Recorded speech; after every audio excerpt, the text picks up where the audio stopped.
Hello all, welcome to Laex IAS Academy. This is Sudheer Kumar, Faculty, Anthropology and Economy at Laex. Today we will discuss the questions appeared in GS Paper 1 Prelims 2025. Let us look at the questions. The question says, with reference to investments, consider the following: bonds, hedge funds, stocks, venture capital. Question is asking about something called as alternative investment funds. Bonds are traditional debt instruments, while stocks are traditional equity instruments. It means if I eliminate bonds and stocks, whatever that is remaining, those are part of alternative investment funds. To give more specific answer, hedge funds are part of category 3 in alternative investment funds, while venture capital falls under category 1 in alternative investment funds. So the answer is only 2. Let us look into the second question. Which of the following are the sources of income for Reserve Bank of India? First option says buying and selling government bonds. It is nothing but open market operations. Through this, RBI earns some income. Buying and selling foreign currency. Through this, RBI earns some income. Look at the third option, pension fund management. Pension fund management is done by Pension Fund Regulatory Development Authority, PFRDA. So RBI has no role in pension fund management. Strike that option off. Fourth option, lending to private companies. RBI, it always lends to scheduled commercial banks and government. It doesn't lend to private individuals or private companies. So eliminate that option. Printing and distributing currency notes is done by RBI. You call this as seigniorage. So options are 1, 2 and 5. So D is the option. Look at the third question. It is asking you to identify some organizations along with their functions and the ministry under which these organizations are functioning. To begin with, ED, popularly referred as ED in news, Directorate of Enforcement. You look at the ministry it works. It works under Ministry of Finance. It works under Ministry of Finance. Therefore, it is a bad pairing. But the functions are correct. Directorate of Revenue Intelligence, it enforces provisions of Customs Act. Functions are correct. Ministry is also correct. Directorate General of Systems and Data Management, it helps IRS officers to analyze the data. So you eliminate 1, answer is only 2. 34th question. Look at the statement. The Reserve Bank of India mandates all the listed companies in India to submit a business responsibility and sustainability report. The report is mandatorily submitted to Securities Exchange Board of India. It is not RBI. So first statement is wrong. In India, second statement, a company submitting a business responsibility and sustainability report makes disclosures in the report that are largely non-financial in nature. The statement is true. In this context, the report deals with environmental aspects, social aspects, and governance aspects. Governance aspects. Therefore, answer is 2 only. Fifth one. In India, income from allied agricultural activities like poultry farming and wool rearing in rural areas is exempted from any tax. Actually, income from poultry farming and wool rearing is not part of agricultural income.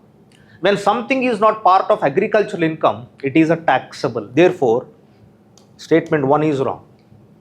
Look at the second statement. In India, rural agricultural land is not considered as a capital asset under the provisions of Income Tax Act 1961. This is the right statement. If the same land, that means urban agricultural land in any municipal limits, that is considered as capital asset. So answer to this question is statement 1 is wrong, statement 1 is not correct, but statement 2 is correct. This is the answer. Now look at the next question. India has joined the Minerals Security Partnership as a member. Recently, India has joined this. The statement is right. Second statement, India is a resource-rich country in all the 30 critical minerals that it has identified. The statement is wrong. India is resource-rich country in some of these 30 critical minerals. Not all the identified 30 critical minerals. Eliminate option 2. The Parliament in 2023 has amended the Mines and Minerals Development and Regulation Act 1957, empowering the central government to exclusively auction mining lease and composite license for certain critical minerals. So first statement is right, third statement is right. Your answer should be 1 and 3 only, because second statement is wrong. Next question. Statement 1 says, as regards returns from an investment in a company generally, bondholders are considered to be relatively at lower risk than stockholders. Yes, between bonds and stocks, these are less risky, less profitable. Stocks are more risky, more profitable. Statement 2 says bondholders are lenders to a company, right? Whereas stockholders are its owners, right statement? Statement 3, for repayment purpose, bondholders are prioritized over stockholders by a company. Yes, when any company is about to file for bankruptcy, whatever assets of a company are available, after liquidation, bondholders are paid first, then it comes to shareholders and their payment. Therefore, all the 3 statements are correct, and look at the options. Both statement 2 and statement 3 are correct. Yes, both the statement 2 and statement 3 are correct. And both of them explain statement 1. Yes, the answer is right. So this is about 7th question. Next question. Look into the 3 statements given. India accounts for a very large portion of all equity option contracts traded globally, thus exhibiting a great boom. It is in news recently. Yes. India's stock market has grown rapidly in the recent past, even overtaking Hong Kong at some point of time. There is no regulatory body either to warn the small investors about the risk of options trading or to act on unregistered financial advisors. If you understand, statement 2 is right, but look at the statement 3. There is no regulatory body regarding what? To warn small investors about risk of options trading. The statement 3 is wrong, because we do have a regulatory body to do this purpose in India. SEBI do warn investors. So eliminate option 3. Answer should be 1 and 2. Now come to the next point. Next question. Circular economy reduces emissions of greenhouse gases. Right statement. Statement 2. Circular economy reduces the use of raw materials as inputs. Again, right option.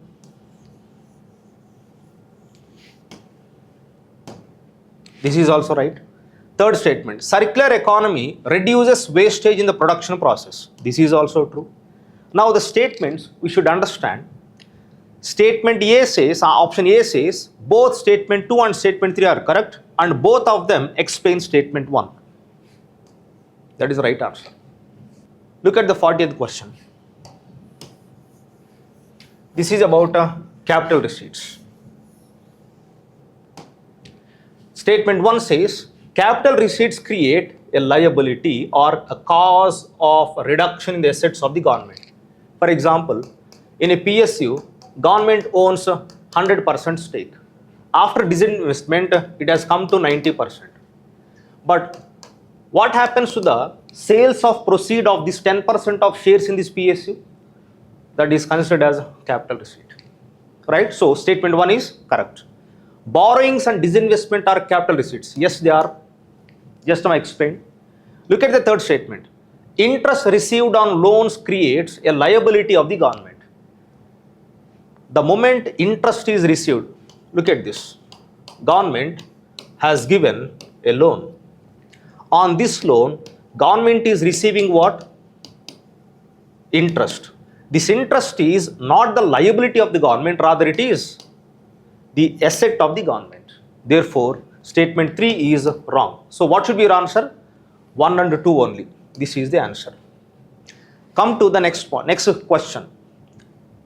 It seems like a mathematics question. No, it is a very pure conceptual based question.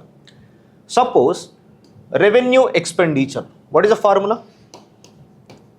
Revenue expenditure is equal to what? 80 crores and the revenue receipts of the government are 60 crores. Government budget shows borrowings of 10,000 crores and interest payments of 6,000 crores. Now check the statements. Revenue deficit is equal to, look at the formula.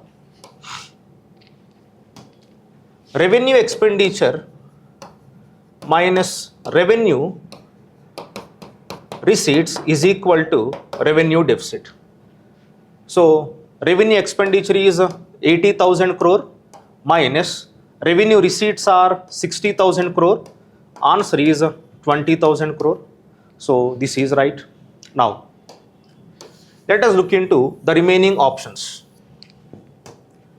Fiscal deficit is 10,000 crore. Where is the information regarding fiscal deficit? Your fiscal deficit is nothing but a government's budgetary borrowings. How much is that?